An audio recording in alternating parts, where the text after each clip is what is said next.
কিয়ামত কখন সংঘটিত হবে এ সম্পর্কে নবী করিম সাল্লাল্লাহু আলাইহি সাল্লাম কি বলেছেন এবং মহান আল্লাহ তাআলা পবিত্র কোরআনুল কারিমে কি বর্ণনা করেছেন।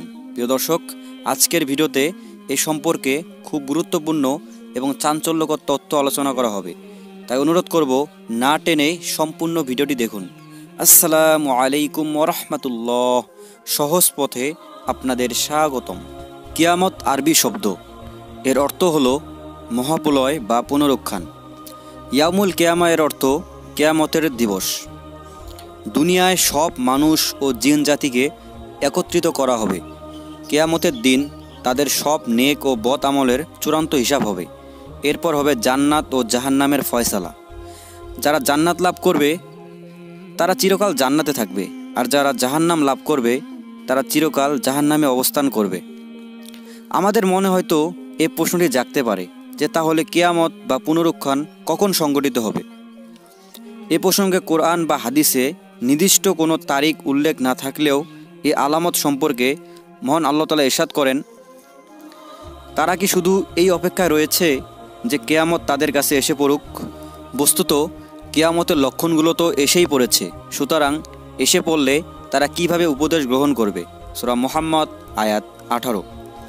হযরত আবু হুরায়রা রাদিয়াল্লাহু তাআলা আনহু থেকে বর্ণিত, নবী করিম সাল্লাল্লাহু আলাইহি সাল্লাম বলেছেন, শেষ যুগের উম্মতের এক সম্প্রদায়কে বানর ও শূকরে বিকৃত করে দেওয়া হবে। সাহাবীরা বলল, হে আল্লাহর রাসূল সাল্লাল্লাহু আলাইহি সাল্লাম, তারা কি আল্লাহ এক, মুহাম্মদ আল্লাহর রাসূল সাক্ষ্য দেয় না? নবী করিম সাল্লাল্লাহু আলাইহি সাল্লাম বললেন, হ্যাঁ, তারা রোজা রাখে, নামাজ পড়ে এবং হজ আদায় করে। সাহাবীরা বললেন, তাদের কি অপরাধ? নবী করিম সাল্লাল্লাহু আলাইহি সাল্লাম বললেন, তারা ঢাকঢোল, বাদ্যযন্ত্র ও গায়িকা মহিলা বরণ করবে। এই লোকগুলো আমোদ প্রমোদ ও মদ্যপানে মদ্য অবস্থায় রাত কাটাবে। সকালে দেখা যাবে তাদের বানর ও শূকরে বিকৃত করে দেওয়া হয়েছে। সাহল বিন সাদ রাদিয়াল্লাহু তাআলা আনহু থেকে বর্ণিত, নবী করিম সাল্লাল্লাহু আলাইহি সাল্লাম বলেছেন, আমার উম্মতের মাঝে ধ্বংস, পাথর বৃষ্টি এবং চেহারা বিকৃতকরণ শাস্তি আসবে। সাহাবা একরাম বললেন, হে আল্লাহর রাসূল সাল্লাল্লাহু আলাইহি সাল্লাম, কবে এই আযাব আসবে? নবী করিম সাল্লাল্লাহু আলাইহি সাল্লাম বললেন, যখন বাদ্যযন্ত্র ও গায়িকা নারীদের খুব বিস্তার ঘটবে আর মদকে হালাল মনে করা হবে।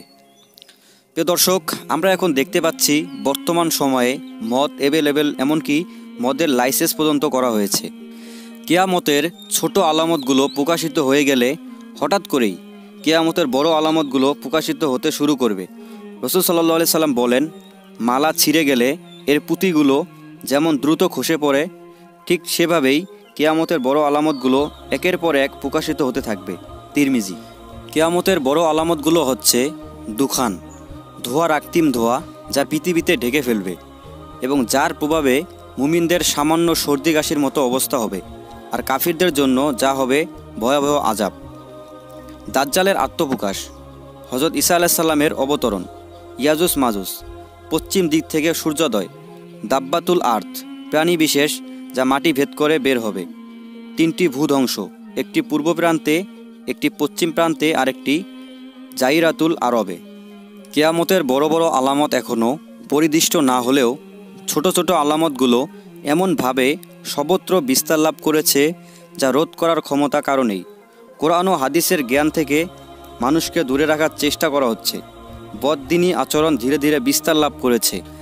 মানুষ থেকে নৈতিকতা হারিয়ে যাচ্ছে। হিংসা, লোভ, অহংকারের সীমা ছাড়িয়ে গেছে। প্রতিযোগিতা করে অট্টালিকা নির্মাণ করা হচ্ছে। শিরক, বিদআত, নিফাক ইত্যাদি বৃদ্ধি পাচ্ছে। মিথ্যা আমানতের খেয়ানত, ওয়াদা খিলাফ অহরহ হচ্ছে। সন্তান পিতামাতার শুধু অবাধ্য নয়, বরং পিতামাতাকে খুন করছে। পিতামাতা সন্তানকে আদর স্নেহ দিয়ে মানুষ করার পরিবর্তে নিজেই হত্যা করছে, যা জাহিলি যুগেও হতো না। নারীরা পর্দা করার পরিবর্তে পর্দাহীনতাকে অহংকারের বিষয় বানিয়ে নিয়েছে। সুদ, ঘুষ, মদ, জুয়া, জিনা, ব্যভিচার বেড়ে গেছে। জাহিলি যুগের মতো সুদকে ব্যবসার মতো ন্যায় হালাল মনে করা হচ্ছে। ঘুষকে স্বাভাবিকভাবে দেখা হচ্ছে। মদ পানকে তুচ্ছ করে দেখা হচ্ছে। শিক্ষা প্রতিষ্ঠানে যুবতীরা যুবকদের হাতে নির্যাতন হচ্ছে। সমাজে সৎ ও নেককার লোকেরা নির্যাতন ও লাঞ্ছিত হচ্ছে। অসৎ ও দুষ্ট লোকদের দৌরাত্ম্য বেড়ে গেছে।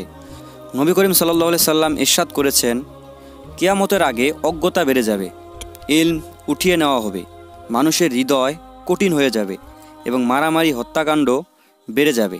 সহিহ বুখারী।